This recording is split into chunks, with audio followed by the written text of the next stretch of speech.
Assalamualaikum warahmatullahi wabarakatuh. Alhamdulillahirabbil alamin wassalatu wassalamu ala Rasulillah.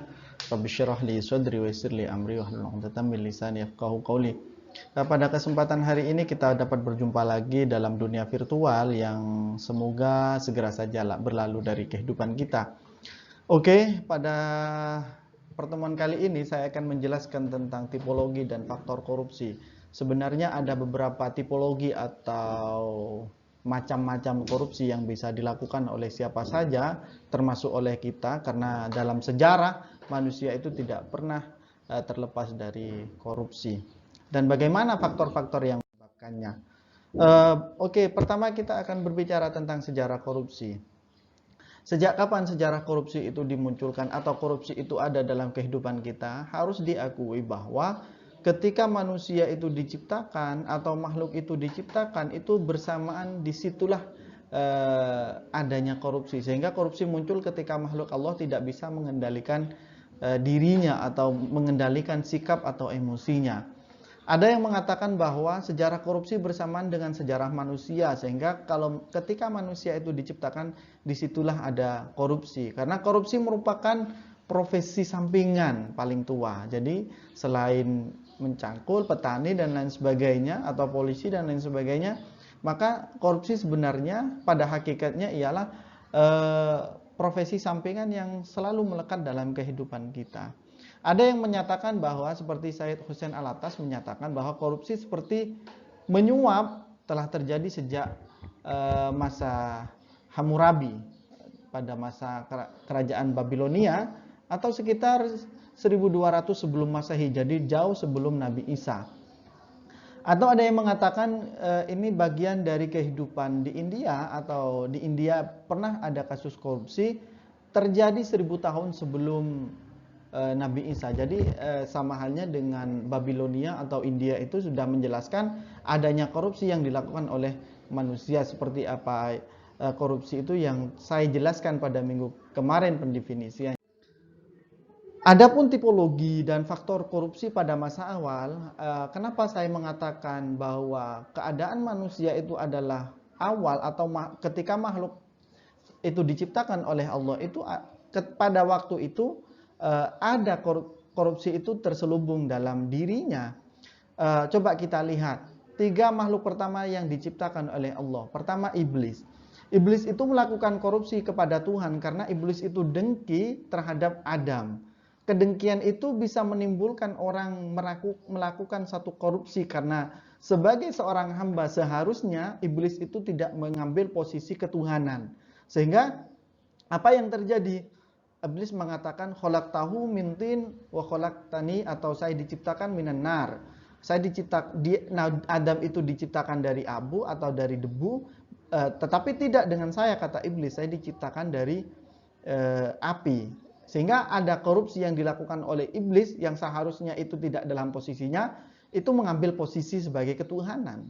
Yang kedua, korupsi yang dilakukan oleh malaikat. Malaikat itu mempunyai satu sifat sebenarnya, jamaliyat, sifat keindahan. Karena malaikat tidak, secara teologis malaikat itu tidak mempunyai sifat jalaliyah atau sifat kemuliaan.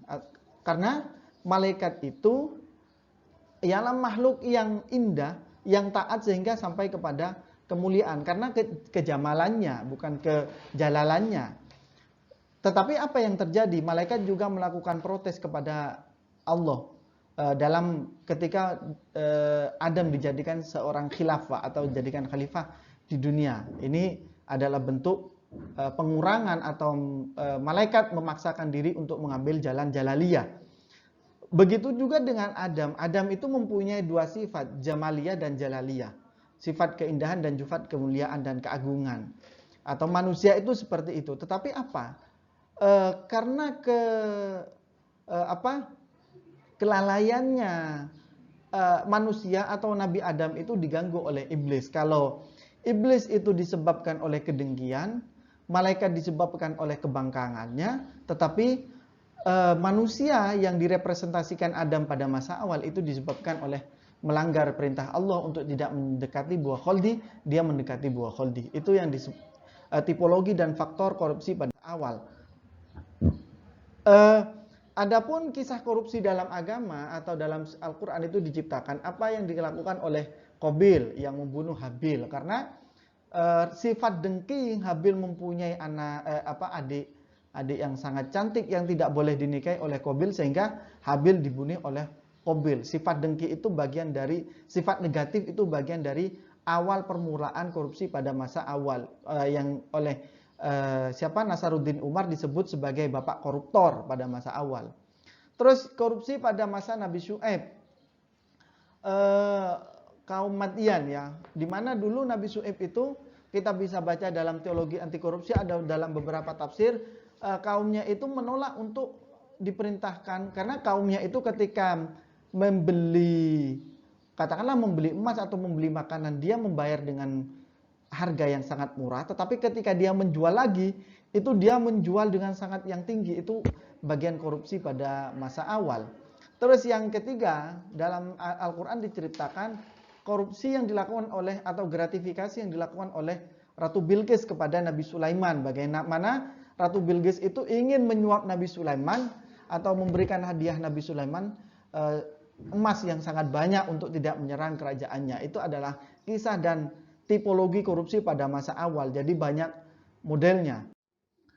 Adapun tipologi korupsi dan jenisnya dalam masa modern itu dibagi menjadi 7. Yang pertama korupsi transaktif atau transaktif corruption.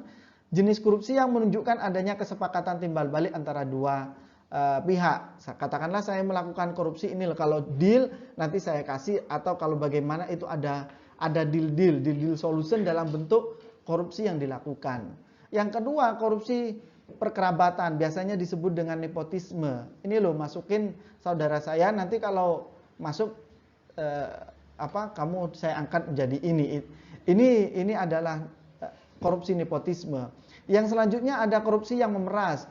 Biasanya ini dilakukan oleh para pejabat, dibayar ketika pilkada nanti proyeknya harus di saya. Itu banyak. Yang disebut dengan extortive corruption. Yang selanjutnya yang nomor 4 itulah korupsi investif. Ialah korupsi yang memberikan suatu jasa atau barang tertentu kepada pihak lain demi keuntungan di masa depan. Ini hampir sama dengan yang disebut extortive corruption. Kalau yang investif itu ialah memberikan jasa. Apakah itu jasa dalam bentuk uang dan lain sebagainya. Makanya kita harus berhati-hati dalam berteman. Yang selanjutnya ada korupsi defensif. Korupsi yang akan dirugikan pihak yang akan dirugikan terpaksa ikut terlibat di dalamnya atau bentuk ini membuat terjebak bahkan menjadi korban perbuatan korupsi. Seandainya begini, ini yang disebut dengan lingkaran korupsi ya, yang disebut orang yang tidak terlibat pun akan masuk dalam, atau pihak yang akan dirugikan terpaksa ikut. Katakanlah begini, saya dengan si A itu perjanjian, dia sudah rugi, tetapi ketika saya ditangkap, dia juga masuk dalam bagian. Atau korupsi otogenik. Korupsi otogenik ini korupsi yang dilakukan seorang diri, yang disebut dengan single factor ya. Dia melakukan korupsi, mengutak-atik sendiri datanya, maka dia juga melakukan korupsi otogenik. Atau korupsi suportif. Korupsi suportif itu adanya korupsi yang difasilitasi oleh sistem. Oh, karena sistemnya begini maka kita harus membayar. Apa bedanya korupsi dengan budaya? Itu bagian dari corruption suportif. Maka bagi kita katakan tidak pada korupsi, itu adalah jenis-jenis korupsi. Adapun faktornya, faktor dari korupsi itu ketika kita melihat beberapa kejadian di atas, pertama, ketamakan. Kita itu mempunyai sifat yang sangat ingin memiliki kesemuanya. Tamak itu bisa menyebabkan korupsi, tidak pernah bersyukur. Yang kedua, cinta dunia. Ini yang paling bahaya. Kalau kalian cinta dunia itu bisa menjadi salah satu faktor yang menyebabkan korupsi. Karena dianggap dunia itu segala-galanya. Padahal dalam satu surat dikatakan sampai dikecam begini, yahsabu annama lahu akhlada. Dia menganggap bahwa hartanya atau kekayaannya itu adalah abadi, padahal tidak. Terus yang ketiga, faktornya itu relasi politik. Terus yang selanjutnya, kepentingan. Ada lagi yang disebut dengan budaya. Budaya itu menjadi faktor atau struktur, mekanisme itu menjadi faktor terjadinya korupsi. Makanya kita harus berhati-hati dalam berkehidupan dengan orang lain terkait apalagi menjelang pilkada atau pilihan-pilihan yang lain. Sehingga apa akibatnya ketika itu korupsi terjadi? Pertama, hilangnya kredibilitas. Kepercayaan itu sudah tidak ada lagi. Karena kita sudah melakukan korupsi sekali, maka orang sudah tidak percaya. Kecuali orang yang suka juga dengan korupsi, itu masih percaya. Terus yang kedua, merusak tatanan sosial. Korupsi itu merusak tatanan sosial, menyebabkan kemiskinan, dan lain sebagainya. Yang ketiga, adanya murka. Hilangnya hukum, menjamurnya perilaku negatif. Hilangnya murka Tuhan itu bagian dari adanya korupsi, seperti ceritanya Nabi Syu'aib terhadap kaum Madian, sehingga ditimpa beberapa musibah-musibah. Nah, ini adalah bagian faktor sejarah dan tipologi dari korupsi. Oke, demikian dari saya. Wassalamualaikum warahmatullahi wabarakatuh. Mari jangan korupsi sedini mungkin. Mahasiswa AFI tidak akan pernah korupsi.